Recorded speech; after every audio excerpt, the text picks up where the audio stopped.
Ano kaya ang nakain ni Elias at may pagbula-bulaklak pa siyang nalalaman?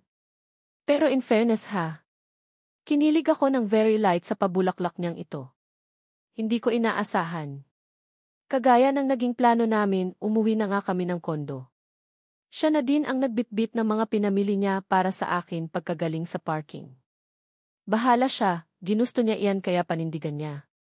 Samantalang ako naman, tanging baukwet lang ang hawak ko. Hindi ko na pinakawalan dahil nagugustuhan ko din naman ang mga bulaklak.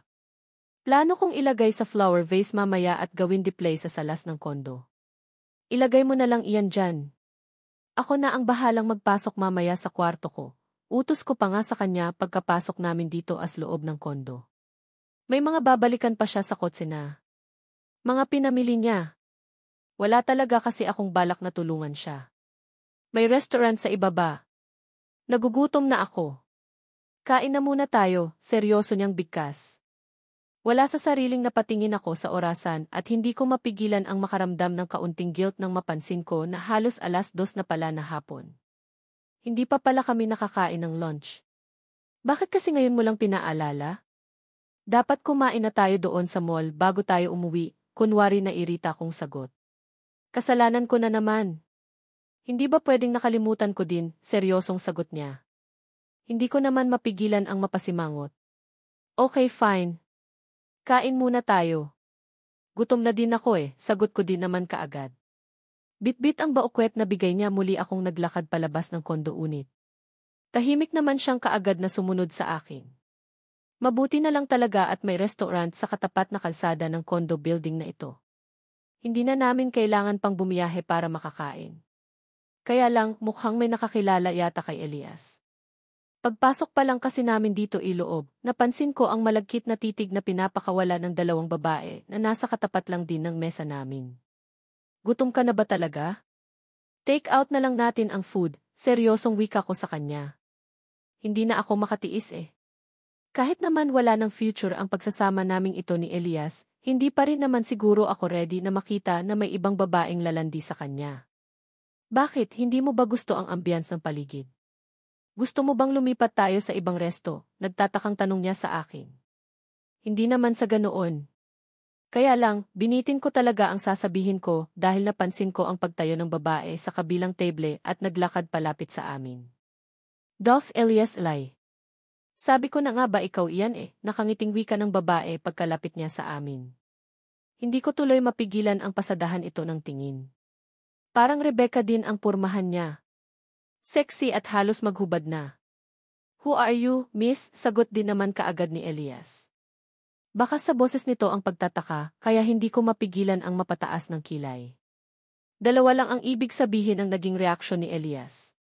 Una, hindi niya kilala ang babaeng nasa harapan namin dahil hindi niya na matandaan or di kaya, baka nagsisinungaling lang siya dahil kaharap niya ako ngayon. Dosi, ano ka ba? Forget mo na kaagad ako. Ako lang ito, si Missy. Ano ba iyan, magtatampo na talaga ako sa iyo, Dosi Ang bilis mo namang makalimot. Malanding sagot ng babae. Pigil ko naman ang sarili ko na tumayo at layasan itong si Elias Pinapainit ng babaeng ito ang ulo. I am sorry, Miss Missy, pero hindi ko maalala na nagkakilala tayo. Ang gisa the way pwede bang balik ka na sa table mo, kasama ko ang wife ko at baka kung ano ang ispin niya. Wife? Dosi, nag-asawa ka na pala? Kailan pa? Tanong naman kaagad ng babae.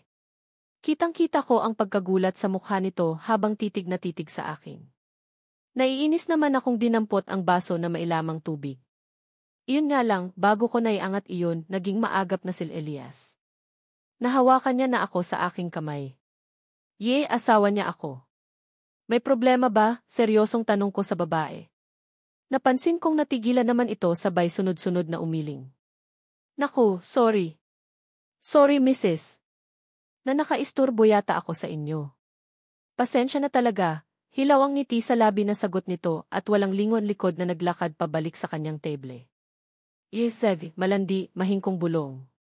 Pagkatapos tinitigan ko si Elias, bago ko inlipat ang paningin ko sa kamay niyang nakahawak pa rin sa kamay ko. Wala ka bang balak na pakawalan ang kamay ko, Mr. Valdez? Paasik kong tanong. Napansin kong natigilan ito bago gumuhit ang ngiti sa labi. Paano kung ayaw ko? May magagawa ka ba? Seryosong tanong niya. Hindi ko naman mapigilan ang mapaira. Isang pangbabae na lalapit sa table natin, hindi talaga ako mangingimi na gagawin sa kanila ang ginawa ko kay Rebecca kahapon. May pagbabanta sa boses at bigkas ko. Isang malakas na pagtawa ang naging sagot niya bago niya binitiwan ang kamay ko. Well, bahala ka. Kung ano ang mas makakapagpasaya sa iyo, asahan mo na susuporta ako. Ngiting-ngiti niyang bigkas na parang tanga. Matiwasay naman kaming nakakain ng lunch ni Elias. Wala nang babaeng lumapit sa kanya, kaya naging palagay na din ang loob ko. Ewan ko ba? Siguro, matindi na din ang insecurities sa katawan ko. Makailang beses ko nang sinabi sa sarili ko na hindi na ako papatol sa kanya at wala na din akong pakialam pa kung mambabae man siya. Pero hindi ko din naman maitatanggi sa sarili ko na nasasaktan ako kapag may nakikita akong babaeng aali-aligid sa kanya. Ang gulo ko, di ba? Sobrang gulo ko. Mabilis na lumipas ang mga araw. Sa wakas, dumating na din ang pinakahihintay namin. Iyon ay ang maiuwi na si baby ng bahay.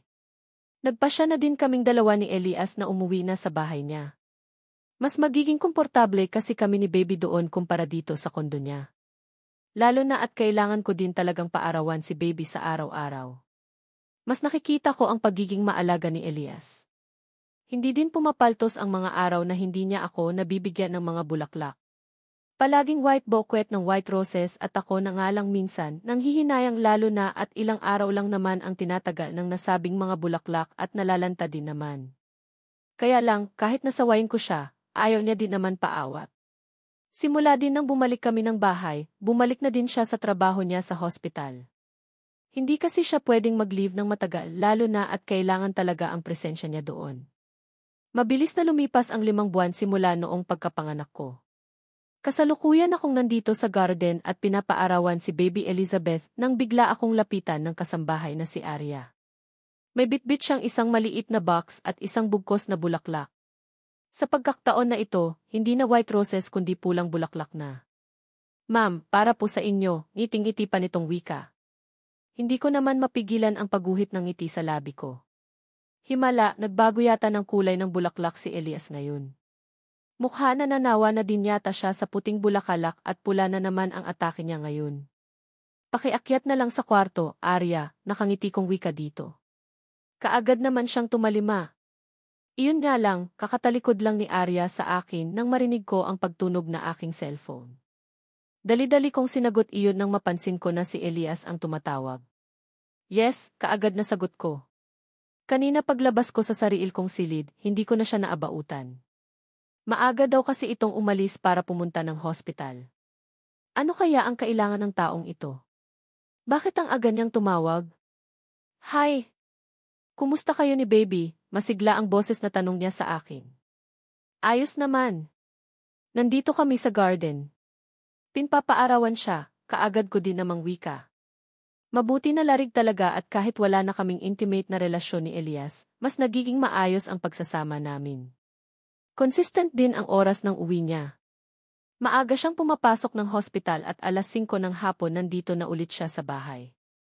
Hindi ko na din naririnig pa na may mga babae itong kinalulukuhan. Wala na din akong naging balita tungkol kay Rebecca simula noong last na confrontation namin sa restaurant. Basta, biglang naging smooth ang lahat. Naging tahimik ang buhay ko at buhay ni Elias. Naging mas maalaga siya sa amin ni baby. Siguro nga baka nagbago na siya. Sana nga pero kung sakaling bumalik man siya sa dati niyang siya, wala na din naman akong magagawa pa kundi tangapin iyon. Wala din akong karapatan na pakialaman siya. Well, natanggap mo na ba ang pinadala ko para sa iyo? What do you think?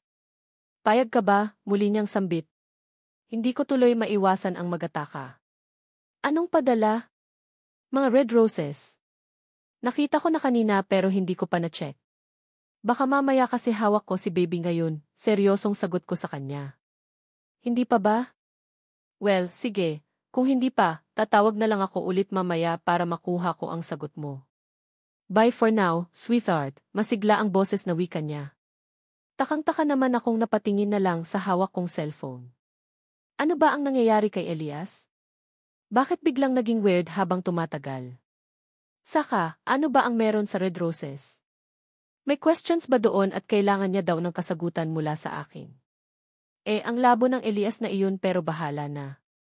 Tatapusin ko lang ang pagpapaaraw kay baby tapos akyat na din kami ng kwarto. Pagkatapos naming magpaaraw ni baby Elizabeth, ang kanyang tagapag-alaga na ang bahala sa kanya.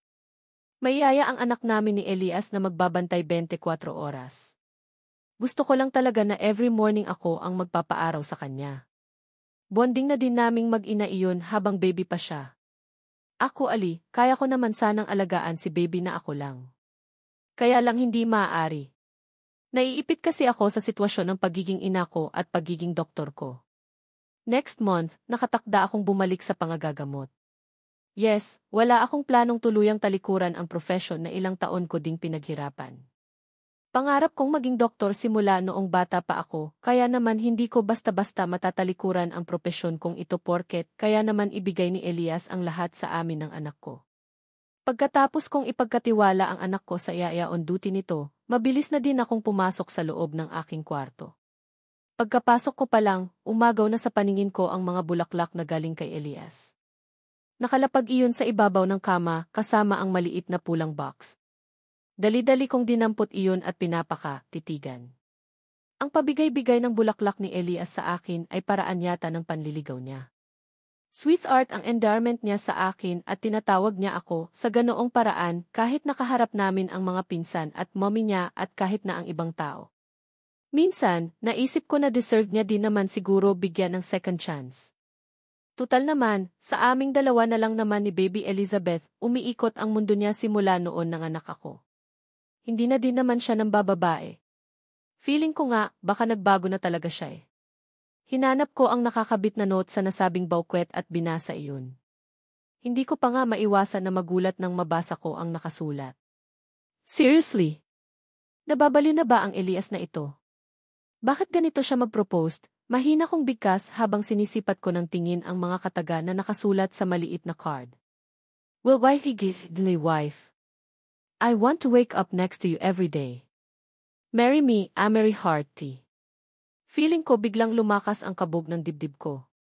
Hindi ako makapaniwala sa nabasa. Grabe kakaiba din kung mag-propose itong si Elias.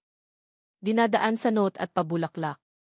Palagi naman sana kaming nakikita at pwede naman niyang sabihin personal pero bakit sa ganitong paraan? Parang tanga talaga ang taong iyon. Ano ang sagot mo? Hindi ko pa nga mapigilan ang mapaiktad ng may kung sino ang biglang nagsalita mula sa likuran ko. Dali-dali akong napalingon at kaagad na sumalubong sa paningin ko ang nakangiting mukha ni Elias. Sa sobrang pagmamadali ko kanina, hindi ko yata naisara ng maayos ang pintuan ng silid kaya malaya siyang nakapasok. Ano ito? Proposal, nagtataka kong tanong. What do you think? Nakangiti niya ding sagot sa akin. Pagkatapos noon, dinampot niya ang isnag maliit na box at sa mismong harapan ko, binuksan niya iyon at kaagad na tumampad sa paningin ko ang isang singsing na may kumikinang na diamante sa tuktok nito. Marry me, Amery Heart. Please, seryoso niyang wika. Hindi naman ako nakamik dahil sa matinding pagkagulat. Hindi ko talaga ito inaasahan. Hindi ko din alam kung ano ang isasagot ko. Sino ba naman ang nag-aakala na magpo-propose siya ngayon, gayong hindi naman na okay ang relasyon namin? I mean, simula noong nanganak ako, wala nang romantic moments na nangyari sa aming dalawa. Hindi na din kami nagsasama sa iisang silid at nag-uusap lang din naman kami kung tungkol kay baby Elizabeth ang paksa. Promise hindi na ako mambababae. Hindi na ako titingin sa iba. Muli niyang bigkas. Pagkatapos noon, hinawakan niya ang kaliwa kong kamay at walang sabi-sabing basta niya na lang ipinasok ang singsing na hawak niya sa palasingsingan ko. Atchit ka siya sa akin at bumagay iyon sa daliri ko. Ang ganda! Paano kung ayaw ko? I mean ano ba ang dapat na isasagot ko? Wala sa sariling tanong ko sa kanya habang titig na titig ako sa daliri ko na may singsing. Well, kung ayaw mo, pwede namang shotgun wedding na lang. Pipilitin kitang magsuot ng white bridal gown tapos ipapahila kita sa mga pinsan ko patungo sa harap ng altar. At kahit na ang maging sagot mo sa seremonya ng kasal, ay dedeklara pa rin ng pari na mag-asawa na tayo, nakangisi niyang sambit. Hindi ko naman mapigilan ang matawa habang hindi ko na napigilan pa ang pagpatak ang luha sa aking mga mata. Nakakainis ka na. Seryoso ka ba talaga dito? I mean, paano mo maigagarantiya sa akin na hindi ka na ulit mambababae?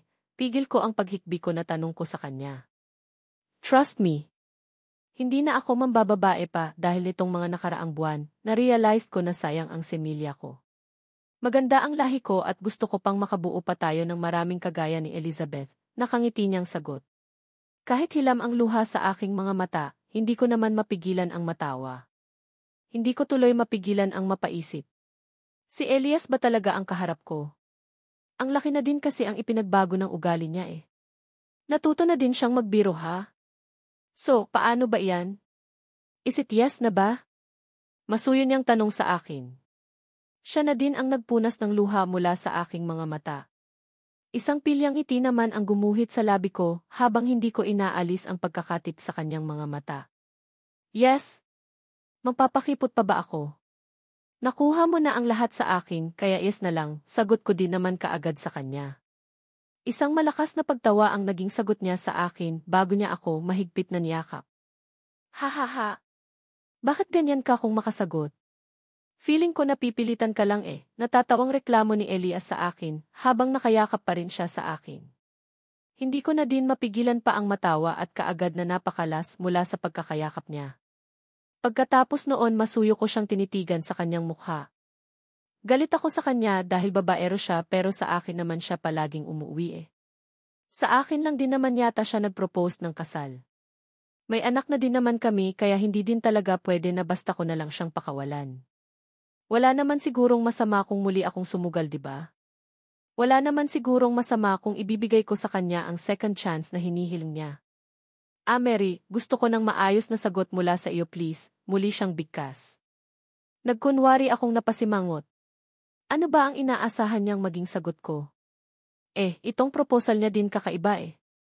Idinaan niya sa panot niya sa bulaklak samantalang ang kadalasang proposal na nalalaman ko ay lumuluhod pa at minsan may audience pa. Samantalang itong kanya nandito kami sa loob ng kwarto. Basta hindi ko alam pero isa lang ang sigurado ako ngayon. Masaya ako. Sobrang saya na puso ko sa proposal niyang ito sa akin. Siguro kung may paninagong pagsubok man ang darating sa buhay namin. Kailangan ko na lang din sigurong maging ready. Nasa lahi na talaga siguro nila ang pagiging babaero. Yung dalawa niya pang ang binatang mga pinsan na sila Christopher at Charles, dinig ko kagaya din sa kanya. Babaero din at hindi lang naman siguro ako ang nag-iisang babae na magtitiis sa isang babaerong kagaya niya. Marami naman kami kaya sige na lang. Subukan ulit namin at kapag hindi mag-workout, iyon na talaga siguro ang time para tumalikod na ako. Para tuluyan siyang iwan. Isang chance lang. Everybody deserved ang second chance kaya ibibigay ko ito ngayon kay Elias. Sige na, yes na nga. I'll do. Pumapayag na ako, nakangiti kong sagot sa kanya. Ayan na. Siguro naman makontento na siya sa sagot ko. Mukhang masaya naman siya dahil nagulat ako nang muli niya na naman akong yakapin ng mahigpit. Thank you. Promise magbabago na talaga ako. Hindi na ako titingin sa ibang babae. Promise yan ni. Muli niyang sambit. Hindi ko na mabilang pa kung ilang beses niya nang nabangit ang pangako niyang iyon, pero wala na din akong pakailam pa kung tutuparin niya. Ang mahalaga na lang siguro sa akin ngayon ay siya at ang aming anak. Promises made to be broken kaya hindi na muna siguro ako aasa pa. Para hindi na din ako masaktan ng sobra. Tutal naman alam ko din naman sa sarili ko na hindi ko din naman siya kayang iwan. I love you, Mary, muli niyang bigkas. Wala sa sariling napatingala ako sa kanya at kaagad na nagtagpo ang mga paningin namin. Talaga ba? Totoo ba iyan? Seryosong tanong ko. Ramdam ko ang pag-aalaga niya sa akin nitong mga nakaraang buwan pero gusto ko pa rin siyempreng makasigurado. Totoo. Totoong totoo. Mahal kita at ayaw kong mawala ka sa akin. Kaya nga ginusto ko ng talikuran ang mga nakasanayang kong gawin eh. Maniwala ka man sa akin or hindi, pero mahigit 5 buwan na din akong walang sex, nakangiti iyang bigkas. Kaagad namang nanlaki ang mga mata ko sa gulat. Hindi ko kasi talaga inaasahan na babangitin niya ang ganoong katagay. Napakabulgar niya naman. Ang bastos mo, hindi ko mapigilang bigkas at akin ang kakalas na naman sana sa pagkakayakap sa kanya pero hindi niya ako hinayaan. Mas lalo niya pang hinigpitan ang pagkakayapos niya sa akin. Hindi iyon kabastusan, Mary. Nagsasabi lang ako ng totoo. Gusto ko lang patunayan sa iyo na seryoso ako sa pangako ko na hindi na ako titingin or titikim ng ibang babae, nakangiti niyang sagot. Pagkatapos noon, hinawakan niya ako sa magkabilaan kong pisngi at dahan-dahan niyang iniangat ang mukha ko. Kaagad namang nagtagpo ang aming paningin. 5 buwan na ang nakalipas kaya pwede mo naman na siguro akong pagbigyan, di ba? Please, seryoso niyang sambit. Nakikita ko sa mga mata niya ang matinding pagkasabik, kaya naman ako na mismo ang tumingkayad at kusa kong pinagdikit ang aming labi. Iyon na yata ang hinintay ni Elias at mabilis niya nang inangkin ang labi ko. Buong pananabik niyang sinibasib ng halik ang labi ko, hanggang sa naramdaman ko na lang na kaagad ko na din naman ang pagtugon ko sa halik niya. Nasa mainit na kaming halikan ni Elias nang walang sabi-sabing mabilis ko siyang naitulak na siyang dahilan kaya naman bigla akong nakawala sa pagkakayapos niya. Ayun na eh. Naramdaman ko na ang dahan-dahang paglulumikot ng palad niya, pero bigla kong na-realize na hindi pa pala pwede. Uy, akala ko ba ayos na tayo? Akala ko ba hindi ka nagalit sa akin? Seryosong tanong niya. Hindi pa pwede. Hindi porket umuo na ako sa iyo, pwede mo nang gawin lahat ng gusto mo. Seryosong sagot ko sa kanya, habang pigil ko ang matawa sa hitsura niya ngayon. Para kasi siyang nalugi eh. Halata sa ekspresyon ng mukha niya na nabitin siya. Mary, come on. Hindi ka ba naaawa sa akin? Mahigit 5 buwan na akong walang sex eh. Saka, sobrang sabik na ako sa iyo. Kahit isa lang please, nakikiusap niyang bigkas. No. Hindi pwede. Ayaw ko. Saka na lang kapag naikasal na tayo. Saka hindi porket pumayag na akong magpakasal tayo, ganoon-ganoon lang ang lahat. May kasalanan ka pa rin sa akin at isa pa, gusto ko din subukan kung hanggang saan ang pagiging loyal mo sa akin, seryosong sagot ko sa kanya. Loyal ako. Hindi pa ba sapat ang promise ko sa iyo na ikaw na lang? Please. Maniwala ka naman sa akin oh. Kahit isa lang. Nakikiusap niyang bigkas at akmang lalapit na naman sa akin pero mabilis akong napaatras. Ayaw ko siyang bigyan ng chance. Gusto ko din subukan kung hanggang saan at kailan ang pasensya niya. Unang gabi pagkatapos natin ikasal, malaya mo nang gawin lahat ng gusto mo sa akin. Hindi kita urungan. Sa ngayon, tiis-tiis ka muna, nakangisi kong sagot sa kanya. Hindi ko na din hinintay pa na makasagot or makaangal pa siya, dahil mabilis na din akong naglakad palabas ng kwarto. Narinig ko pa nga ang nakikiusap niyang pagtawag sa akin, pero hindi ko na siya pinakinggan pa. Maliit na bagay lang naman itong ginagawa ko sa kanya at gusto ko din talaga siyang subukan. Wish ko lang na sana makatiis siya. Na huwag siyang pumunta sa ibang kandungan. Dumiretso na ako sa kwarto ni Baby Elizabeth. Sakto naman na pagkapasok ko, kakatapos lang siyang paliguan ni Yaya at kasalukuyan na siyang pinapadede gamit ang bote. Hanggang 3 buwan lang ang pagpapadede ko kay Baby gamit ang aking gatas. Sa ngayon naka-formula milk na siya. Yaya, ako na muna ang mag-aalaga kay Baby. Magpahinga ka na muna, nakangiti kong wika sa yaya nito. Kapag nandito lang naman ako sa bahay, marami din talaga akong time na binibigay kay Baby kahit na may nag-aalaga na sa kanya.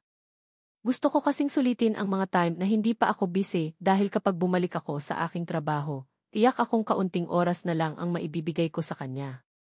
Sige po ma'am. Thank you po, kaagad na din namang sagot ni Yaya at lumabas na siya ng silid. Nang kaming dalawa na lang ni Baby ang nandito sa silid, nagpa siya akong buhatin si Baby. Gusto kong sabisig ko siya makatulog. Pagkakarga ko sa kanya, isinayaw-sayaw ko siya hanggang sa mapansin ko ang biglang pagpasok din ni Elias dito sa loob ng nursery room.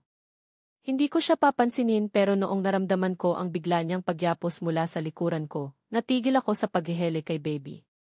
Elias, bitaw muna. Pinapatulog ko pa ang anak mo oh, mahina kong bulong. Pati ba naman sa pagyakap, bawal pa rin? Malumanay niyang sagot. Naramdaman ko pa nga ang pagdampi ng labi niya sa may punong tainga ko, kaya hindi ko mapigilan na maipikit ang aking mga mata. Nakakaramdam kasi ako ng kiliti at kakaibang init eh. Masarap sa pakiramdam at hindi ko na din mapigilan pa ang pagguhit ng matamis ng ngiti sa labi ko. Hindi naman bawal kaya lang pinapatulog ko pa ang anak natin. Bitaw muna, malumanay kong bigkas. Paano kung ayaw ko? Dito ka lang please. Hayaan mo akong yakapin ka di. Mahina niyang bigkas pagkatapos noon mas lalo pang humigpit ang pagkakayapos niya sa akin. Wala na akong nagawa pa kundi ang hayaan siya. Bahala na nga siya. Hindi naman umiyak si baby kahit na tumigil na ako sa pagsayaw-sayaw. Next month, dapat maikasal na tayo. Kukuha na lang ako ng mga wedding organizers para mas mapabilis ang paghahanda sa kasal natin. Para hindi ka na din mapagod, narinig kong sambit niya. Muli akong napangiti. Next month agad. Medyo halatang hindi siya nagmamadali ha. Sure ka na ba dito? I mean isang beses lang naman tapos ayos na. Hindi ka na namin yayayain at kukulitin, nakangiting wika ni Christopher sa akin. Bilang na bilang ko ang mga araw na nagdaan at halos hindi na ako makatulog dahil excited na ako sa nalalapit na kasal naming dalawa ni Amerie. Hindi na pwede. Nangako na ako kay Amerie na hindi na ako gagawa ng kalokohan, seryosong sagot ko sa kanya. Ilang araw na kasi nila akong inaawitan na magpa-bachelor party daw pero hindi ako pumayag. Hindi na kailangan dahil ayaw kong bigyan ng chance na muling magselos si Amerie. Ilang araw na lang at ikakasal na kami at ayaw kong mapuranada iyon kaya nga ingat na ingat ako nitong mga nakaraang araw. Hospital at bahay na lang ang naging routine ko ngayon. Wala gusto ko talagang patunayan kay Amerie na nagbago na ako. Na hindi na ako gagawa ng mga bagay na makakasira sa relasyon namin. Nakakasawa na din pala ang pagiging happy-go-lucky. Ready na akong pumasok sa isang seryosong relasyon. Grabe. Ikaw ba talaga ang pinsan namin? Bakit naman ganoon, bro? May inihanda na kaming sorpresa para sa iyo Ang daya nyo ni Elijah ha. Never man lang kayong nagpa-bachelor's party bago kayo ikasal, seryosong sagot ni Christopher. Hindi ko alam kung ano ang pumasok sa kukute niya kung bakit gustong-gusto niya talaga ang bachelor's party. Pero bahala siya. Hindi na pwede. Alam mo naman na sirang-sira na ang pangalan ko kay Amerie diba? Kung gusto niyo ng party, punta na lang kayo ng bar. Libre ko, seryosong sagot ko. Nakakasawa na ang bar, bro. Nakakasawa na ang mga babae doon. Gusto ko maiba naman, seryosong sagot niya. Hindi naman ako nakaimik. Nandito kami sa aking opisina pero wala pa akong nagagawang trabaho ng daril dito kay Christopher. Paano ba naman ang kulit niya talaga Ayaw mo? Ayaw mo talaga kahit na ipagpaalam kita kay Amerie, seryosong tanong niya sa akin. Tanging pag-iling lang ang naging sagot ko. No. Hindi mo ako madadala sa ganyan at malabo din na pumayag si Amerie, seryosong sagot ko. Ano na naman yan? Bakit parang narinig ko ang pangalan ko, nasa ganoon kaming pag-uusap nang mula sa pintuan biglang pumasok si Amerie. Napatayo tuloy ako dahil sa matinding pagkagulat at mabilis siyang sinalubong. Amerie, ano ang ginagawa mo dito? Nagtataka kong tanong. Kinuha ko sa kamay niya ang bitbit niyang isang paper bag pagkatapos noon iginya ko siya patungo sa mismong aking swivel chair at pinaupo. Simula noong nagkabati kaming dalawa, ngayon lang siya ulit bumisita sa akin dito sa hospital. Ganito kasi iyon, Amerie, niyaya kasi namin si Elias na magdaos ng bachelor's party pero ayaw niya. Baka daw hindi ka pumayag wika ni Christopher. Huli na para pigilan siya. Nasabi niya na Ganoon ba? Bakit naman ako tututol? Okay lang sa akin, nakangiting kaagad na sagot naman ni Amerie na labis kong ikinagulat. Hindi ko din kasi talaga akalain na papayag siya At mukhang hindi niya din yata pinag-isipan ang sinabi ni nitong si Christopher. Basta na lang siyang pumayag. Meaning payag ka. Bro, narinig mo ba ang sinabi ni Amerie payag daw excited na bigkas ni Christopher. Hindi ko naman mapigilan ang mapabuntong hininga habang napatingin kay Amerie. May ngiti din sa labi niya habang nakatitig sa akin. Okay lang sa akin. Normal lang sa isang lalaking ikakasal na ang may bachelor's party. Hindi ako tututol kung gusto niyo ng party-party, nakangiting wika nito sa akin. Thank you. Kung sa akin lang ayaw ko na din talaga sana Pero hiling ng mga pinsan, kaya maganda din siguro na pagbigyan ko sila, nakangiti kong sagot. So okay na tayo. Don't worry, may alam na akong magandang venue. Ako na ang bahala sa lahat. Isipin nyo na lang na regalo ko ito sa'yo, pinsan, nakangiting wika ni Christopher, at mabilis na din naman siyang nagpaalam. Iiling-iling na nasundan ko na lang itong tingin. Makulit lang talaga ang pinsan kong iyon pero pwede ko pa naman i-cancel. Nakangiting wika ko kay Amery nang kaming dalawa na lang ang naiwan dito sa loob ng opisina. No. No need. Have fun. Party mo iyan at asahan mo na suportahan kita. Nakangiting sagot man kaagad ni Amery sa akin. But, Amery, alam mo naman na hindi na ako mahilig lumabas para makipag-inuman. Mas gusto ko pang magstay ng bahay during weekends or after work kaysa lumabas at uminom. Sagot ko din naman kaagad. Gusto ko kasing ipakita sa kanya na nagbago na talaga ako. Na hindi na ako ang dating Elias na kilala niya. Isang gabi lang naman iyon saka behave ka naman diba? Saka mga pinsan mo lang naman ang mga kasama mo kaya ayos lang sa akin.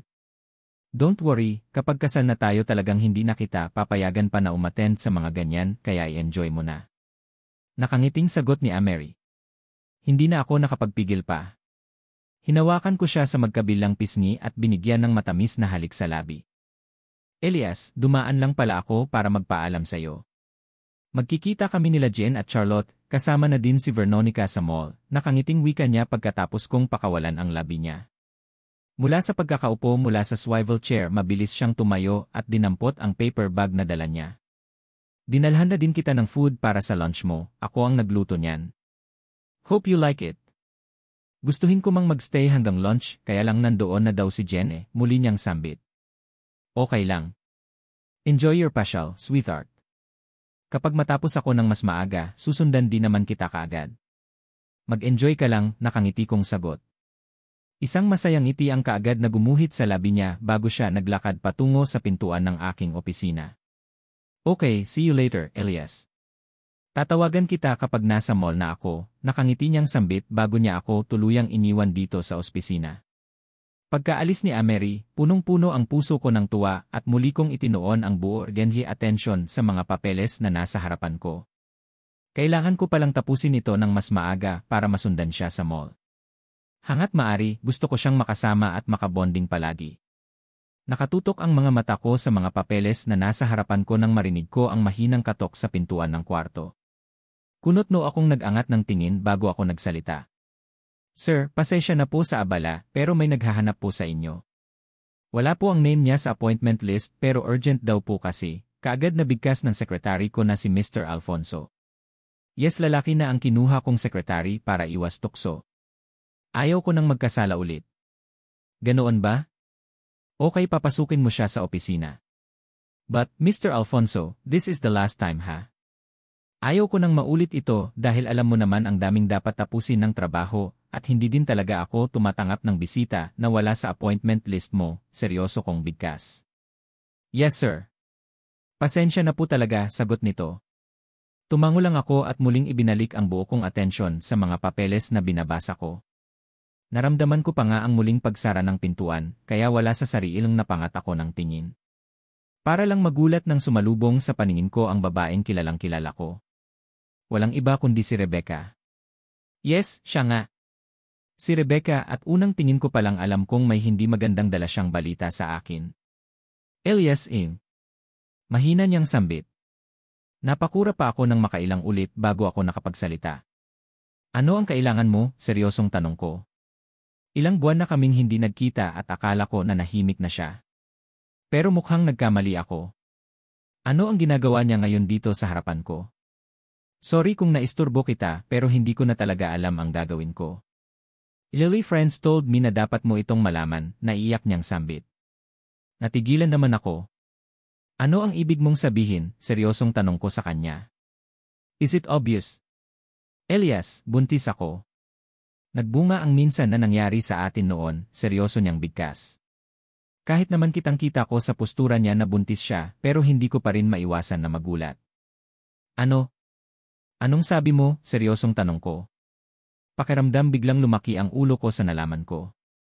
Dumagundong din sa kaba ang puso ko. Alam ko kasi na kapag malaman ito ni Amery, malalagot ako. Tiyak din akong hindi niya ako mapapatawad. Ikaw ang ama ng batang nasa sinapupunan ko. Kung gusto mo, pwede tayong magpa-paternity test para makasigurado, umiiyak na sambit ni Rebecca. Hindi ko naman mapigilan ang maikuyom ang kamao ko. Hindi ko alam kung ano ang isasagot ko sa kanya. Alam kong masaya ka na sa kanya, kaya pinili kong manahimik. Kaya lang, may mga bagay kasi talaga na kailangan kong isalang-alang eh. I am 6 months pregnant at alam ko na din ang kasarian ng magiging anak natin. Lalaki siya at ayaw kong maging unfair sa anak natin. Ayaw kong lumaki siyang wala siyang kikilalaning ama. He has right of everything in this world at sana maintindihan mo ako, umiiyak na sambit ni Rebecca. Wala sa sariling napatitig ako sa umbok ng kanyang tiyan. Lalaki. Lalaki ang magiging anak namin. God, ano ang gagawin ko? Hindi ko kayang talikuran ang isang anghel na alam kong dugo at laman ko. Hindi ko ma-imagine ang sarili ko na kaya ko bang talikuran ang isang batang walang kamuwang-muwang sa mundo. Bakit ngayon lang? Bakit ngayon mo lang ito sinabi sa akin, Rebecca, seryosong tanong ko. Dahil natatakot ako. Natatakot ako sa posibleng maging reaksyon mo. Alam kong wala ka ng pagmamahal sa akin. Alam ko din na mas matimbang sa iyo si Amery kaya pinilit kong mahamik. Akala ko talaga kaya ko pero hindi eh. Hindi ko kaya, Elias, muli niyang sambit. Ilang buwan na lang ang bibilangin at masisilayan na natin ang anak natin. Sana maintindihan mo ako, Elias. Ina din ako na walang ibang hangad kundi ang kabutihan ng sarili kong anak. Huwag mo sana akong sisihin kung gusto kong ipaglaban ng karapatan ng anak natin, seryoso niyang sambit. Pakiramdam ko biglang gumulo ang mundo ko. Ito na yata ang naging consequences at ang karma ko dahil sa patong-patong na mga babae na pinatulan ko noon. Kung saan ayos na kaming dalawa ni Amery, saka naman biglang lumutang itong si Rebecca. Hindi kita pipilitin na panagautan ako pero sana kilalanin mo ang anak natin. Huwag ka naman sanang maging unfair sa kanya, Elias. Sana mahalin mo din siya kagaya ng pagmamahal mo sa anak niyong dalawa ni Amery, seryosong wika ni Rebecca. Hindi ako nakaimik. Kung anak ko nga ang nasa sinapupunan niya, gaano ba ako kawalang kwentang ama para itakwil siya? After kong manganak, balak kong tuluyang ipaubaya sa iyo ang kustodiya ng bata. Alam ko kasing mabibigyan mo siya ng magandang kinabukasan. Alam kong mas mapabuti siya sa iyo kumpara sa akin. I am sorry, Elias. Patawarin mo ako kung bakit ngayon ko lang ito sinabi sa iyo. Patawarin mo ako sa panibagong problema na hatid ko sa iyo, muli niyang bigkas. It's okay, Rebecca. Nandyan na iyan at kung talagang anak ko iyan, ibibigay ko ang nararapat para sa kanya, seryosong sagot ko. Isang masayang ngiti ang kaagad na gumuhit sa labi ni Rebecca nang sabihin ko iyon. Thank you. Thank you, Elias. Don't worry, last na ito. Hintayin mo lang na makapanganak ako at hindi na ako gagawa pa ng mga bagay para guluhin ka, seryosong sambit niya. Isang pilit na ngiti ang naging sagot ko sa kanya bago ko dinampot ang aking cellphone. Yeah, but before that, gusto kong isagawa ang paternity test para makasigurado na akin na siya. At kapag mapatunayan ng siyensya na akin niya siya, ibibigay ko ang nararapat na compensation sa iyo sa pag-ingat mo sa anak ko na nasa sinapupunan mo, seryoso kong bigkas. Isang masayang ngiti ang kaagad na gumuhit sa labi niya bago tumango. Yes, payag ako. Payag na payag ako, Elias. Sambit niya. Pagkatapos namin mag-usap ni Rebecca, sinamahan ko siya sa isang klinik kung saan isasagaw ang paternity test. Of course, kontrolado ko ang lahat. Pagkapos maisagawa ang test, hinayaan ko nang makaalis si Rebecca. Samantalang nagpa siya akong muling bumalik sa ospina. Nang muli akong makabalik at mapaupo sa aking swivel chair, hindi ko mapigilan ang mapasabunot sa sarili kong buhok. Sa totoo lang, hindi ko alam kung sasabihin ko ba ang tungkol dito kay Rebecca. Tiyak kasi akong magagalit ito sa akin kung sakaling malaman niya ito or baka nga kapag malaman iya ang tungkol dito, baka hindi pa matuloy ang kasal namin. Ilang araw na lang at kasal na namin at wala akong ibang hangad sa ngayon kundi ang maitali siya sa akin. Sana lang talaga walang aberya na dumating. Nasa ganoon akong pag-isip nang marinig ko ang pagtunog ng aking cellphone. Dali-dali kong sinagot iyon nang mapansin ko na si Amery ang tumatawag. Amery, sweetheart. Kumusta ang pamamasyal mo? Pilit kong pinasigla ang boses ko habang sinasabi ko ang katagang iyon. Elias, kinain mo na ba ang dala kong mga pagkain? Saka, gusto ko lang sana itanong sa'yo kung susunod ka ba sa akin dito sa mall dahil kung hindi, ako na lang ang dadaan dyan sa'yo mamaya. Kaagad niya din namang sagot sa akin mula sa kabilang linya. Napatitig naman ako sa paper bag na niya na alam kong mga pagkain ang laman bago umiling-iling. Sa sobrang abala ko sa pag-istima kay Rebecca kanina, nakalimutan ko na ang kumain. Kakain pa lang ako ngayon, sweetheart. Sa dami ng mga trabahong dapat tapusin, nakalimutan ko ang lunchtime, pag-aamin ko sa kanya. Gusto ko kasi na kahit sa ganitong paraan, magiging honest ako sa kanya. Hindi na siguro makakaya pa ng konsensya ko na all the time na lang magsisinungaling ako sa kanya. Ganoon ba? Hala, alauna na ah. Kahit nagaano ka pa kaabala sana kumain ka pa rin. Ang trabaho nakakapaghintay naman pero paano kung magkasakit ka na niyan dahil sa late mong pagkain, ramdam ko sa boses niya ang pag-aalala, kaya hindi ko mapigilan ang pagguhit ng malungkot ng ngiti sa labi ko. Ngayong palang ipinagdarasal ko na sana maintindihan niya kung sakaling nabuntis ko man si Rebecca. 6 months na ang tiyan ni Rebecca, at kung totoosin, matagal na din kaming walang komunikasyon ng babaeng iyon. Nabuo lang din naman ang bata noong nasa Singapore ako at lasing ako noon. Pinasok ako ni Rebecca sa loob ng hotel room ko at doon na nga nangyari ang hindi dapat mangyari at dahil sa matinding kalangisingan, nakalimutan ko ang magsuot ng proteksyon at naiputok ko lahat ng sperm ko sa kanyang sinapupunan. I am so happy for you, Mary. Imagine, ilang araw na lang at ikakasal na kayong dalawa ng pinsan naming si Elias. Tingnan mo nga naman, ang bilis ng panahon no, nakangiting wika ni Charlotte sa akin. Kasama sila Jennifer, Jen at Rebecca nandito kami sa isang coffee shop at masayang nag-uusap. Balak naming mag-shopping kaya lang, nauwi ang lahat sa pag-upo dito sa loob ng coffee shop habang hindi matapos-tapos ang pagchika. Ngayon ko lang din lubos na na-feel na kaisarap palang maging fiancé at future wife ni Elias. Imagine, lahat ng mga pinsan niya kasundo ko. Tapos hindi din nagkakalayo ang edad namin kaya naman nagkaroon ako ng hindi lang mga kaibigan kundi best friends na din. Masayang masaya din ako lalo na at hindi ko akalain na may chance pa palang magbago ang isang babaero na si Elias. Nakangiting sagot ko naman sa kanila. Well, halos lahat ng mga lalaki babaero. Nako, mas worst pa ang pinagdaanan ko sa pinagdaanan mo bago naging maayos ang pagsasama namin ni Drake. Dumaan kami sa matinding pagsubok. Nakangitig sabat naman ni Jen. Talaga? Ano naman ang ginawa mo para mapatino si Drake? Nakangiti kong tanong. Well, pinaniwala ko lang naman siyang patay na ako. Ayun, sobrang nagsisi ang luko at nagluksa pa nga siya eh. Ang akala niya talaga, natsugi ako dahil sa matinding stress, dahil sa mga kalokohan na ginagawa niya. Imagine, inside our marriage, nagawa niya pa rin palang makipag-communicate sa ex niya, and worst naging priority niya, mahabang wika ni Jen. Hindi naman ako makapaniwala sa narinig. God, talaga palang nangyayari iyon? Inside ng marriage niyo, nagawang magluko ni Drake, wala sa sariling tanong ko. Bigla tuloy akong nakaramadam ng kaba. So ibig sabihin, kahit nakasal na ang dalawang tao, may tendency pa rin pala na magluko ang isa sa kanila. Kagaya na lang sa nangyari sa marriage ni Jen at Drake. Pero sa huli, sila pa rin naman 'di ba? Masaya na sila ngayon at may anak na din, nakita ko din kung gaano sila ka-sweet isa't isa, kaya sulit na din ang second chance na ibinigay ni Jen sa asawa niya.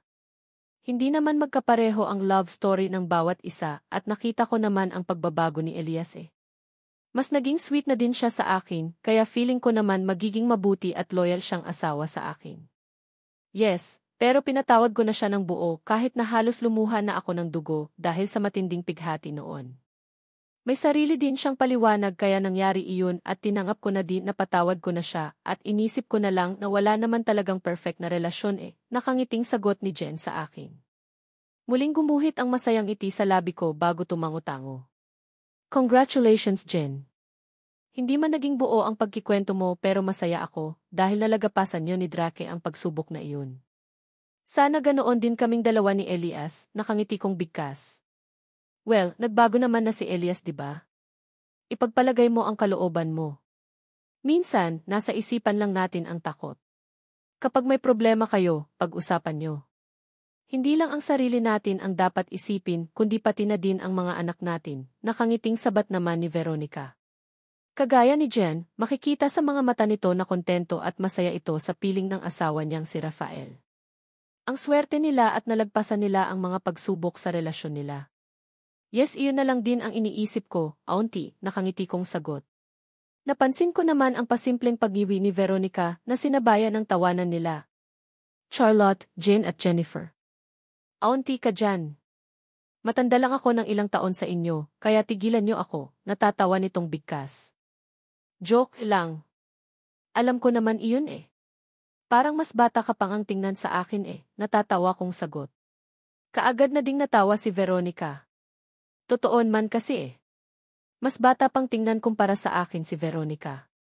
Para pa rin siyang teenager. Well, sobrang na-spoiled daw kasi talaga ito ng asawang si Rafael. Ang tiyuhin ni Elias, Jane at Charlotte. Ang nag-iisang naging tapagmana ng Villarama Empire. Noong namatay kasi si Gabriel Villarama, tanging kay Rafael Villarama na iwan ang pagiging sihi ng Villarama Empire. Paano ba naman kasi ang isa pang anak nitong lalaki na si Tito Christian na ama ng triplets na sila Charlotte, Christian at Christopher ay kusang bumitaw sa pagiging sihi ng Villarama Empire at nagkaroon na din ng sariling negosyo simula noong nag-asawa. Si Tita Miracle naman na mommy nila Elias at Elijah, mayaman din ang asawa samantalang si Tita Arabella na mommy nitong si Jen, ganoon din. Ang swerte nila mga nakahiga sila sa pera at kahit na hindi na magtrabaho ang mga kaharap ko ngayon, mabubuhay at mabubuhay sila sa karangyaan pati na din ang mga anak nila. Mga isisi sa sari-sariling kumpanya ang mga asa-asawa nila eh. Sa batang edad ng mga asawa nila, nahubog na sila sa pagnenegosyo. Mga negsoyante kasi ang mga magulang kaya siguro ganoon. Elias, may problema ba? Nagtatakang tanong ko kay Elias habang magkaharap kami dito sa dining area. Kitang-kita ko kasi sa mukha niya na para bang may malaki siyang problema. Nag-uusap kami tapos bigla na lang siyang napatulala. Hinintay ko siya kanina sa mall pero hindi siya nakarating. May biglaan daw kasi siyang meeting at naiintindihan ko naman iyon. Alam ko din namang busy siya eh at hangat maari ayaw kong makaapekto pagdating sa trabaho niya dahil alam ko namang hindi birong responsibilidad ang nakaatang sa balikat niya. Ayos lang ako, sweetheart. Masyado lang talaga akong napagod kanina sa trabaho. Pasensya ka na kung hindi na ako nakarating kanina sa mall ah. Bawi na lang ako next time, may pilit ng ngiti sa labi na bigkas niya. Ayos lang iyon. Huwag mo nang isipin ang tungkol sa bagay na iyon. Marami pa namang next time eh, seryosong sagot ko sa kanya. Pagkatapos noon, kusa ko nang nilagyan ng pagkain ang pinggan niya. Kain ka na para makapagpahinga ka na. Remember, hindi ka pwedeng magpadala sa pagod dahil ilang araw na lang, kasal na nating dalawa, nakangiti kong wika. Isang masayang ngiti naman ang kaagad na gumuhit sa labi niya bago niya hinawakan ang aking kamay. Alam ko iyon and thank you sa pag-intindi sa akin, sweetheart. Palagi mong tandaan na kahit na anong mangyari, mahal na mahal kita, masuyo niyang bigkas. Ina, alam ko naman iyon eh. Kaya nga pumayag na akong magpakasal sa iyo, dahil mahal na mahal din kita, nakangiti kong sambit. Hindi ko alam kung ano ang nangyayari sa kanya at kung bakit ganito ang mga lumalabas sa bibig niya ngayon. Siguro, pagod lang talaga siya sa trabaho. Kainin mo na iyang food na nasa pingan mo para makapagpahinga ka ng maaga, nakagiti kong bigkas. Kaagad na din naman siyang tumalima. Magana niyang kinain ang mga foods na inilalagay ko sa pingan niya na labis ko ding ikinatuwa. Pagkatapos kumain, diretso na si Elias sa sarili niyang silid. Hanggang ngayon kasi, hiwalay pa rin kami ng silid pero parang gusto ko nang i-break ang rules na naiset ko na. Pwede naman sigurong i-advance na namin ang honeymoon naming dalawa, diba? Tutal naman, doon din naman kami patutungo. Nagkaanak na kami lahat-lahat at tama na siguro ang pagpapahirap ko sa kanya. Baka naman kulang lang sa inspiration ang future husband ko kaya ganoon. Sa naisip kong iyon, hindi ko mapigilan ang pagguhit ng matamis ng ngiti sa labi ko. Pagkatapos kong daanan si Baby Elizabeth sa kwarto nito at bilinan ang yayas sa mga dapat niyang gawin, diretso na ako sa aking kwarto. Hindi na ako makapaghintay pa. Excited na akong ibigay ang ilang araw ng gusto ni Elias. Pagkapasok ko sa loob ng kwarto, diretso na din ako sa banyo. Maliligo ako at sisiguraduhin ko na malinis at mabango ang bawat sulok ng aking katawan. Tingnan ko lang kung hindi pa mawawala ang pagod niya sa gagawin ko sa kanya mamaya. Pagkatapos kong maligo, pinatuyo ko ang aking katawan pati na din ang aking buhok. Pagkatapos noon, nagpasya na akong isuot ang sexy na nighties na kakabili ko lang kanina. Kulay pula ito at medyo nakakaasiwa dahil halos wala nang maitago sa katawan ko. Lagpas hita ko lang ang haba at halos lumuwa na din ang boobs ko. Hindi naman ako sanay magsuot ng ganito kaya feeling ko, nakahubad na ako ngayon. Gayunpaman para kay Elias gagawin ko. Nagpasya na din akong maglagay ng manipis na makeup at red lipstick na din ang ipinahid ko sa aking labike. Pagkatapos kong mag-ayos, pinatungan ko lang ng manipis na roba ang aking kasuotan at lumabas na ng kwarto. Diretso ako sa kabilang pintuan. Sa kwarto ni Elias. Pagkarating ko doon, kumatok lang ako ng 3 beses. Nang walang sumagot, dahan-dahan kong itinulak ang pintuan at hindi ko mapigilan ang pagguhit ng matamis ng ngiti sa labi ko nang sumalubong sa paningin ko si Elias. Nakadapa siya sa ibabaw ng kama. Dahan-dahan akong naglakad patungo sa kama habang hindi ko inaalis ang pagkakatitig sa kanyang mukha. Sa totoo lang, magkahalong damdamin ang lumulukob ko sa buo kong pagkatao. Kinakabahan ako na hindi ko mawari. Pero mas nangingibabaw ang excitement. Simula kasi nung nakapanganak ako, ngayon lang may mangyari sa amin ulit. Basta, bahala na. Wala nang atrasan. Nandito na rin lang ako kaya ituloy-tuloy ko na. Mukhang tulog na tulog si Elias kaya naman dahan-dahan ko nang inalis ang manipis na roba na nakapatong sa suot kong nighties. Pagkatapos, walang sabi-sabing sumampa sa kama at nahiga ako sa tabi niya. Hindi pa ako nakontento at yumakap pa talaga ako sa kanya na siyang dahilan at nagising yata siya at bigla na lang umikot paharap sa akin. Hello, Elias, matamis ang ngiting nakaguhit sa labi na sambit ko. Sweetheart, kanina ka pa ba? Seryosong tanong niya sa akin sabay haplos niya sa aking pisngi. Kitang-kita ko din ang gulat sa mga mata niya habang nakatitig sa akin. Nope, nakangiti kong sambit. Pagkatapos noon, walang pag-aalinlangan na inilipit ko ang mukha ko sa mukha niya. Hindi naman nakaligtas sa paningin ko ang biglang paggalaw na Adam's apple niya. Wala ka bang gagawin?